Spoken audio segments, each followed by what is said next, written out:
오늘 우리에게 주시는 하나님의 말씀은 예레미야 31장 10절에서 14절 말씀입니다. 한 절씩 교독하겠습니다.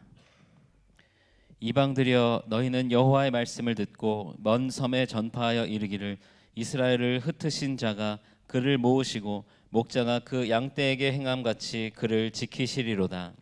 여호와께서 야곱을 구원하시되 그들보다 강한 자의 손에서 속량하셨으니 그들이 와서 시온의 높은 곳에서 찬송하며 여호와의 복 곧 곡식과 새 포도주와 기름과 어린 양의 떼와 소의 떼를 얻고 크게 기뻐하리라. 그 심령은 물된 동산 같겠고 다시는 근심이 없으리로다 할지어다. 그때 처녀는 춤추며 즐거워하겠고 청년과 노인은 함께 즐거워하리니 내가 그들의 슬픔을 돌려서 즐겁게 하며 그들을 위로하여 그들의 근심으로부터 기쁨을 얻게 할 것임이라. 내가 기름으로 제사장들의 마음을 흡족하게 하며 내 복으로 내 백성을 만족하게 하리라. 여호와의 말씀이니라. 아멘. 네, 우리 메시아 찬양대 항상부의 귀한 찬양 감사를 드립니다. 여러분, 교회 오시는 길이 오늘 좀 많이 불편하셨죠? 아닌가요? 저는 조금 이제 주일날 일찍 오다 보니까 미리 좀 상황을 보게 되는데, 사실 어제 저녁부터 어제 저녁에 이제 한 9시 밤에 설교를 좀 더 다 정리하고 이제 집에 가는데, 그 시간에도 엄청나게 차가 막혔습니다. 이쪽으로 못 가고요, 저 인사동 저 뒤쪽으로 돌아서 가는데, 저희 집에 보통 한 15분이면 가는 거리인데 한 40분 정도 걸린 것 같아요. 그러면서 마음속으로 굉장히 걱정했어요. 야, 내일 큰일이다. 우리 성도님들 교회 오실 때 또 얼마나 불편할까. 오시다가 또 불편해서 에이 하고 또 이렇게 그냥 돌아가시는 분이 생기면 어떨까, 이런 염려가 있었어요.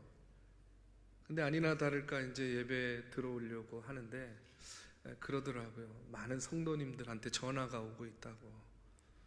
교회 오는 길이 너무 막히고 힘들다, 늦는다, 어렵다 하는 그런 전화들이 많다고 그랬는데, 그래도 이 자리에 이렇게 참여하신 여러분들 대단하십니다.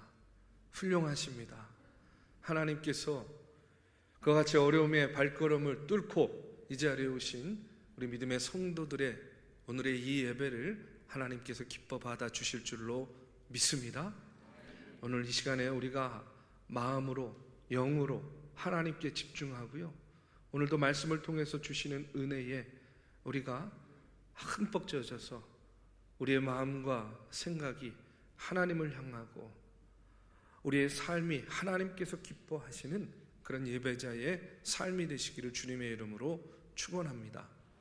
오늘 이 시간에는 하나님께서 보시기 원하는 예배라는 그런 제목으로 말씀을 나눕니다. 오늘 부활절 7번째 주일입니다.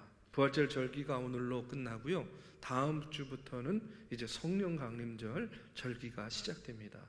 또 오늘은요, 우리가 청년 주일로 예배를 드립니다. 저는요, 이 땅의 청년들을 생각할 때마다 가슴이 뜁니다. 두 가지 의미로 가슴이 뛰어요. 그것은요, 희망적인 의미로 가슴이 뛸 때도 있고요, 때로는 아픔과 절망적인 의미로 가슴이 뛸 때도 있어요. 제가 오랫동안 청년 사역을 한 이유도 있겠지만, 여러분, 사회든 교회든 이 청년 세대가 살아나야 여러분 희망이 있는 것 아니겠습니까? 그런데 여러분도 다 잘 아실 거예요. 우리나라가요, OECD 국가 중에 1등한 것이 있어요. 1등. 그 1등이 뭔지 아십니까? 출산율이에요. 출산율. 우리가 1등 했습니다. 많이 낳아서 1등을 한 것이 아니라 가장 적게 낳아서 1등 했어요. 여러분, OECD 국가들의 평균 출산율이 1.59명이라고 합니다. 그런데 우리나라의 출산율은요 0.78명이래요. 절반에도 미치지 못하고 있습니다. 좀 더 여러분에게 이해가 쉽게 말씀을 드릴게요. 제가 1969년생입니다. 그런데 1970년도에 우리나라 신생아가 몇 명 태어났냐면 100만 명이 조금 넘게 태어났습니다. 그런데 2010년에 47만 명으로 줄었습니다. 그리고 작년 2022년에는요 몇 명이 태어났냐면 24만 9천 명이 출생했어요. 정말로 인구가 현격하게 줄고 있다는 그런 사실입니다. 지금 현재 저와 같은 50대가요 우리나라의 100만 명 정도가 지금 살아가고 있는 거예요. 그런데 2010년에 태어난 아이들이 지금 이제 10대 청소년기를 보내고 있습니다. 50만 명이 채 되지 않습니다. 그러면 작년에 태어난 아이들이 이제 10년 뒤가 되면 25만 명이 되지 않는다는 그런 이야기예요. 이와 같은 인구 절벽은요 그냥 바라만 보고 있을 게 아닙니다. 인구가 이렇게 줄어들게 되니까 노동 인구가 감소하죠. 생산 인구가 떨어집니다. 결국 그것이 국가 경쟁력을 떨어뜨리는 것은 물론이고 사회 전반적으로 이제 인구 불균형을 초래하고 있습니다. 그런데 교회는 어떻겠습니까? 그 와중에 교회는요 더 큰 위기에 직면해 있다는 거예요. 교회마다 교회 학교에 아이들이 없는 교회들이 너무나 많아졌습니다. 우리가 잘 알다시피 오래전부터 청년, 청장년 세대들이요 교회를 떠나가고 있어요. 떠났습니다. 지난 코로나 3년을 거치면서 청년, 청장년의 교회 이탈은요 훨씬 더 가속화되었어요. 그나마 우리 교회같이 이 믿음의 대를 이어서 믿음의 유산을 물려가는 그런 믿음의 가정들이 있는 그런 교회는요 근근히 교회 학교를 유지해 가고 있는 것이죠. 저는 중앙교회에 부임하는 그 순간부터 지금 이 순간에도 교회와 미래를 위해서 늘 하나님께 기도하고 있습니다. 하나님, 우리 중앙교회가 이와 같은 어려운 상황과 현실 속에서도 주여 부흥의 전기를 마련해 주시옵소서. 하나님, 부흥의 기회를 주시옵소서. 코로나 3년 동안의 기간에는요 더욱더 절박하게 기도했습니다. 하나님, 우리 중앙교회 이대로 내버려 두지 마시고 부흥의 기회를 주시옵소서. 그렇게 기도하던 와중에 이제 배화교회와의 통합의 기회가 주어졌고, 여러분도 알다시피 1월부터 교회 학교 아이들이 먼저 함께 예배하면서 하나가 되었습니다. 이제 다음 주에는 광고 말씀드린 것과 같이 청년들이 하나 되어서 오후 예배에 이 자리에서 이제 연합 예배를 드리게 됩니다. 그동안 이 일을 위해서 조율하고 조정하면서 이 통합을 진행해 오신 우리 TFT 위원들에게 감사의 말씀을 드립니다. 이제 다음 주부터 우리가 성령 강림절이 시작이 되는데, 저는 이번 연합 예배를 통해서 성령께서 우리의 예배 중에 역사하셔서 오순절 마가의 다락방에 역사하셨던 그 하나됨의 역사, 우리의 마음에 있는 막힌 담을 헐어내고 마음과 영으로 하나 되는 그런 놀라운 역사가 일어나기를 위해서 우리가 다 함께 기도해야 될 줄로 믿습니다.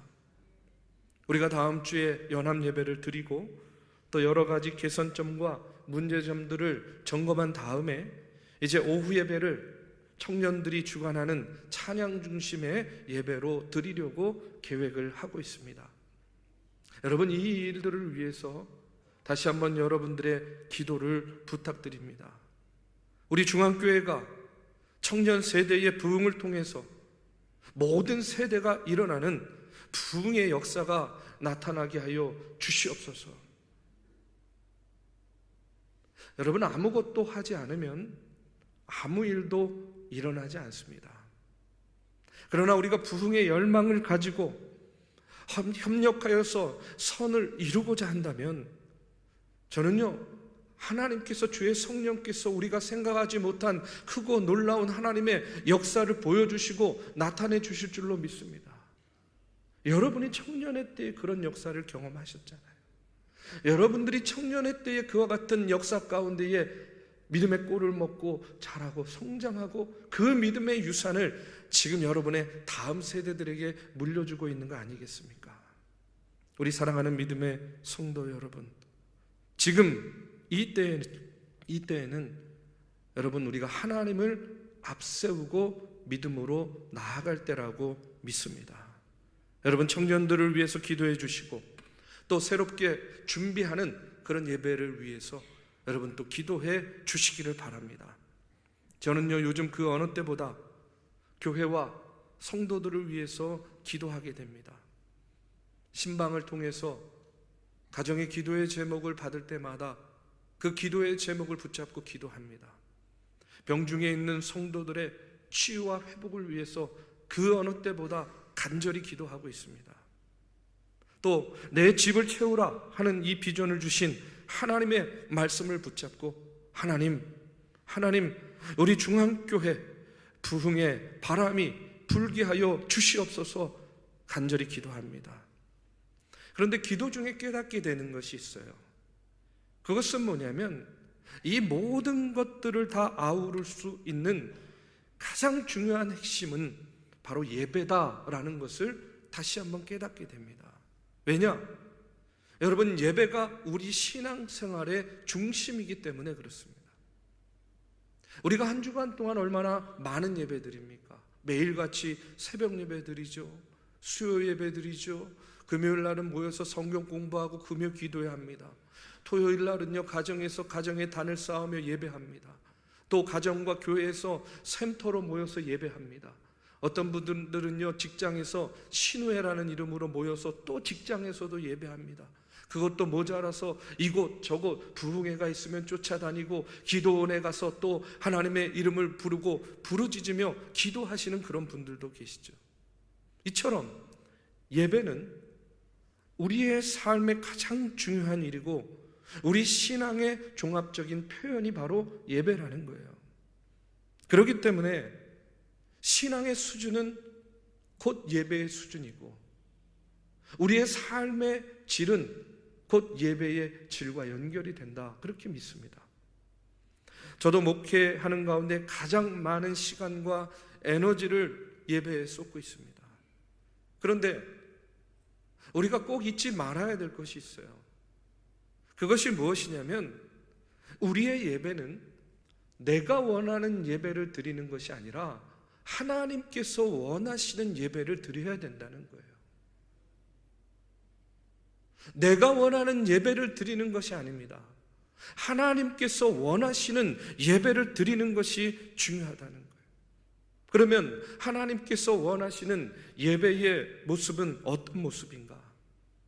여러분, 우리가 성경의 말씀을 통해서 예배에 대한 말씀들을 많이 들었습니다.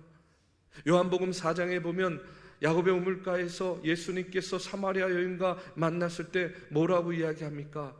영과 진리로 예배하라, 이런 이야기들 너무나 잘 알고 있어요. 그런데 오늘 이 시간엔 오늘 본문 예레미야 31장의 말씀을 통해서 하나님께서 원하시는 예배의 모습이 무엇인가 여러분과 나누고자 합니다. 오늘 본문 7절의 말씀에 보면 예레미야 선지자는요 이렇게 외치고 있습니다. 여호와께서 이와 같이 말씀하시니라. 너희는 여러 민족의 앞에 서서 야곱을 위하여 기뻐 외치라. 너희는 전파하며 찬양하며 말하라. 여호와여 주의 백성 이스라엘의 남은 자를 구원하소서 하라. 이렇게 이야기해요. 또 이어지는 12절 13절의 말씀에 보면 그들이 와서 시온의 높은 곳에서 찬송하며 여호와의 복 곧 곡식과 새 포도주와 기름과 어린 양의 떼와 소의 떼를 얻고 크게 기뻐하리라. 그 심령은 물된 동산 같겠고 다시는 근심이 없으리로다 할지어다. 그때의 처녀는 춤추며 즐거워하겠고 청년과 노인은 함께 즐거워하리니 내가 그들의 슬픔을 돌려서 즐겁게 하며 그들을 위로하여 그들의 근심으로부터 기쁨을 얻게 할 것임이라.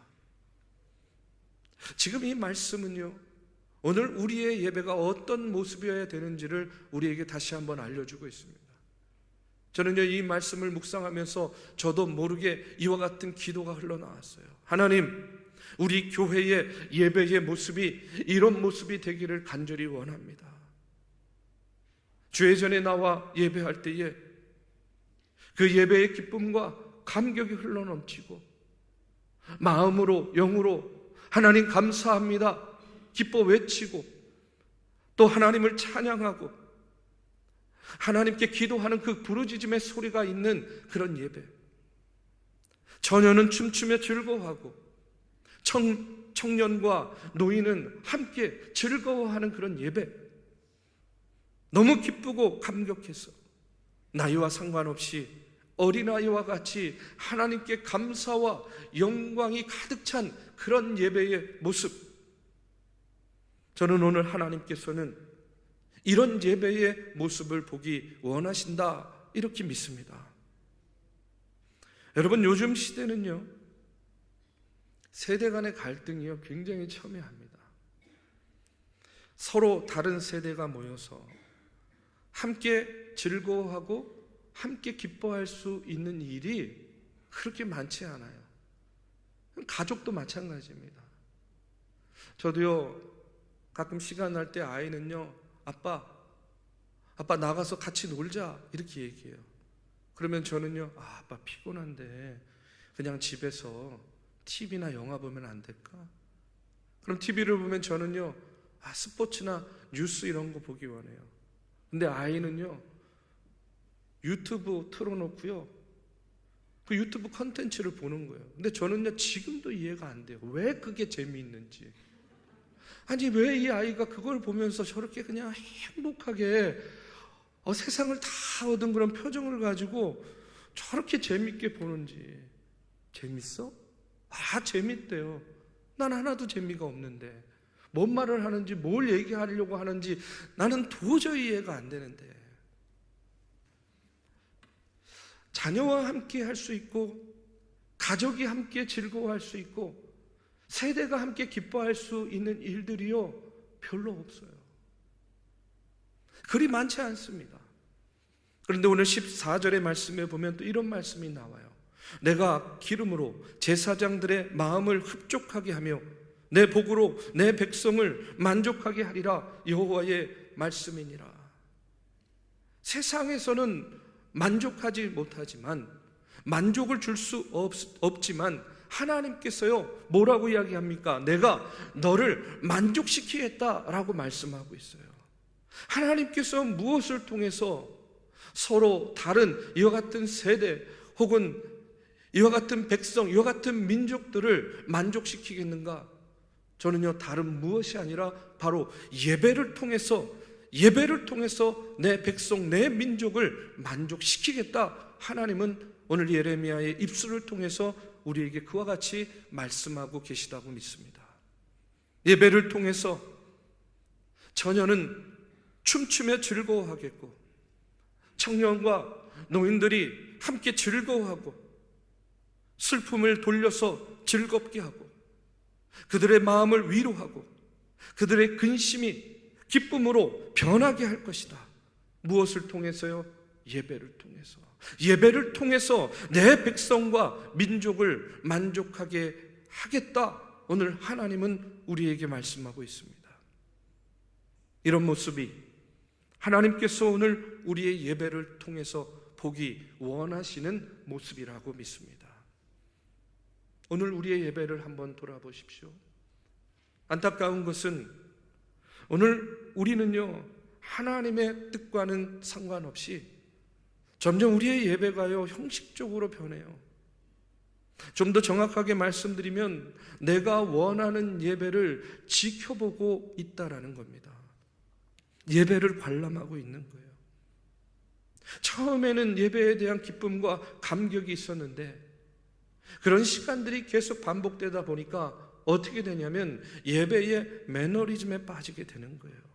왜 우리는 하나님께서 원하시는 예배를 드리지 못하고 형식적이고 매너리즘에 빠진 예배로 점점 변해가고 있는가? 여러 가지 이유가 있겠지만 저는요 먼저 가장 큰 이유는 예배가 무엇인지를 모르고 예배하기 때문이라고 생각합니다. 여러분, 예배가 무엇인가? 저는요, 세 가지로 말씀드리고 싶어요. 예배는 만남이다. 예배는 반응이다. 예배는 삶이라는 겁니다. 만남, 반응, 삶, 이것이 예배의 본질이라는 이야기입니다.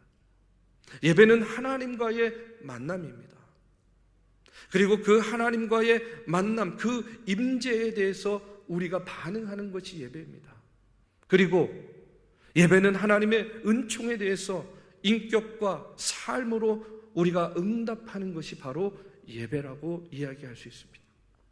우리는 늘 하나님 앞에 예배를 드리면서도요, 우리는 우리도 모르게 제한된 공간에서 주어진 순서에 의해서 드려지는 그런 예식처럼 우리가 생각하는 경향이 있다는 거예요. 예식은요, 형식과 순서가 중요하죠.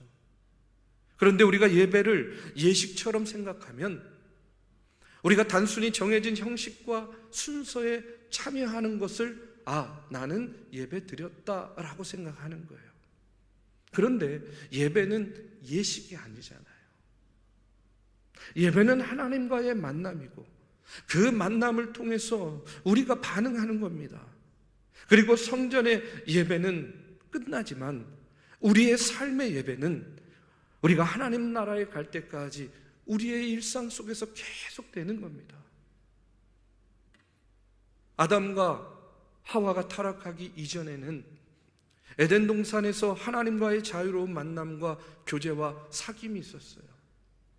그냥 그 자체가 예배였습니다. 그런데 그 만남이 인간의 죄로 인해서 깨져버렸어요. 하나님은 그 만남을 회복시켜 주시기를 원했습니다. 그래서 구약시대에는 동물의 희생의 제사를 통해서 우리에게 만남의 채널을 열어주신 거예요. 그런데 그런 제사를 언제까지나 제사장에 의해서 간접적으로 드려지다 보니까 완전한 속죄가 되지 않는 거예요. 그래서 하나님께서 예수 그리스도를 이 땅에 대속의 제물로 보내주셨습니다. 그리고 십자가에서 영원한 속죄의 제사를 드림으로 우리의 죄를 완전히 청산해 주셨을 뿐만 아니라 언제 어디서나 하나님 보좌 앞에 나아갈 수 있는 길을 열어주셨어요. 얼마나 감사한 일입니까? 예수님께서 속죄의 제물이 되지 않았으면요, 지금 우리가요 어떻게 예배드려야 돼요? 여기에요, 동물을 제물로 바치고 죄송합니다 이렇게 그냥 피 가운데서 우리가 예배 드려야 되는 거예요. 그런데 죄 가운데 있는 우리를 구원해 주시고 그 구속해 주신 은총의 반응으로 우리는 지금 주님의 보좌 앞에 나와서 이렇게 편안하게 감사와 찬양과 경배를 드리고 있는 겁니다. 여러분, 이것이 바로 예배의 본질인 거예요. 우리가 이와 같은 예배의 본질을 깊이 인식하지 못하면 우리는 나도 모르게 정형화된 틀 안에, 그 예배, 정형화된 틀 예배 안에 우리를 가두어 두게 되는 겁니다. 그렇기 때문에 우리가 날마다 감격적인 예배를 드리기 위해서는 오늘 우리가 드리는 예배의 본질이 무엇인지를 분명히 다시 한번 깨달아야 될 줄로 믿습니다. 우리 한번 다시 한번 같이 고백해 보겠습니다. 예배는 만남이다. 예배는 반응이다. 예배는 삶이다. 우리가 하나님과 만나고 하나님의 그 구원의 은총에 반응하며 우리의 삶이 하나님께서 찾으시는 예배자의 삶이 되시기를 주님의 이름으로 축복합니다. 한 가지만 더 말씀을 드리면, 오늘 우리의 예배가 형식적인 예배로 전락하게 된 가장 큰 이유는 무엇보다도 예배에 참여하는 우리 안에 구원의 감격이 사라졌기 때문이다, 이렇게 말씀드리고 싶어요. 구원의 감격이 있을 때에 찬양이 있고 기쁨이 있고 너무 어려워도 감사의 고백이 나올 수 있는데, 무슨 말씀을 들어도 다 나에게 주신 말씀과 같이 그 안에 깨달음이 있고 그 안에 회개가 있고 그 안에 결단이 있는 것인데 우리 안에 점점 구원의 감격이 식어지고 우리 안에 점점 구원의 감격이 사라지면서 예배에 대한 흥분과 감격도 사라지고요, 예배에 대한 기대도 사라지고 말씀의 은혜도 사라집니다. 그래서 우리는 이야기해요. 말씀의 은혜가 없어, 찬양의 은혜가 없어, 심지어는 내가 원하는 예배가 아니야. 그런데 여러분, 다시 한번 말씀드리지만 우리가 분명히 기억해야 될 것은 예배는 내가 원하는 예배를 드리는 것이 아니라 하나님께서 원하시는 예배를 드려야 된다는 거예요. 이것은 우리가 가인과 아벨의 제사를 통해서도 너무나 잘 알고 있는 사실 아닙니까? 중요한 것은 예배를 드리는 내 안에 구원의 감격이 사라진 채 예배하게 되면 어떤 예배의 형식도, 아무리 주옥 같은 말씀도 그것은 그저 예식에 불과할 뿐 내 삶에 아무런 영향력도 줄 수 없다라는 사실입니다. 사랑하는 믿음의 성도 여러분, 오늘 구원의 감격이 사라진 예배를 드리느냐, 구원의 감격을 회복하는 예배를 드리느냐는 우리가 구원받은 백성으로 예배 드리느냐, 아니면 구원받은 백성인 양 예배 드리느냐의 차이에 있다라고 생각합니다. 오늘 우리의 예배는 구원받은 백성들이 드리는 예배인 줄로 믿습니다. 우리는 삶의 자리도 다릅니다. 이전까지의 경험도 다릅니다. 모습도 다르고 인격도 다릅니다. 그런데 한 가지 동일한 게 있어요. 같은 것이 있어요. 그 같은 것 하나가 무엇이냐면 우리는 예수 그리스도를 통해서 구원받았다는 사실입니다. 교회는, 그리고 예배는 이렇게 서로 다른 나가 만나서 한 목소리로 구원의 감격으로 예수 그리스도의 이름을 부르고 한 목소리로 찬양하고 한 목소리로 기도 드리며 하나 된 우리가 되는 시간이 바로 예배의 시간이라는 겁니다. 그래서 예레미야 선지자는 오늘 이렇게 고백하고 선포하고 있습니다. 그들이 와서 시온의 높은 곳에서 찬송하며 여호와의 복 곧 곡식과 새 포도주와 기름과 어린 양의 떼와 소의 떼를 얻고 크게 기뻐하리라. 그 심령은 물된 동산 같겠고 다시는 근심이 없으리로다 할지어다. 그때의 처녀는 춤추며 즐거워하겠고 청년과 노인은 함께 즐거워하리니 내가 그들의 슬픔을 돌려서 즐겁게 하며 그들을 위로하여 그들의 근심으로부터 기쁨을 얻게 할 것임이라. 서로의 다름에도 불구하고 예배 시간만큼은 우리가 세상의 지위, 명예, 건강, 외모 이런 것들을 가지고 예배 드리는 것이 아니라 부활하신 주님, 나를 구원하신 그 예수 그리스도의 이름을 부르며 구원의 감격을 고백하며 하나 되고 예배 드리는 그런 하나 된 성도만 있을 뿐이라고 믿습니다. 그 자리에서 우리는 자신의 연약함을 내려놓는 거예요. 하나님, 내가 너무나 연약해요. 내가 웃고 있지만 지금 내 삶은 질풍노도와 같은 그런 폭풍우가 몰아치고 그런 삶의 여정을 보내고 있습니다. 내가 내 삶을 주님의 십자가 앞에 내려놓습니다. 주님, 나를 붙잡아 주세요.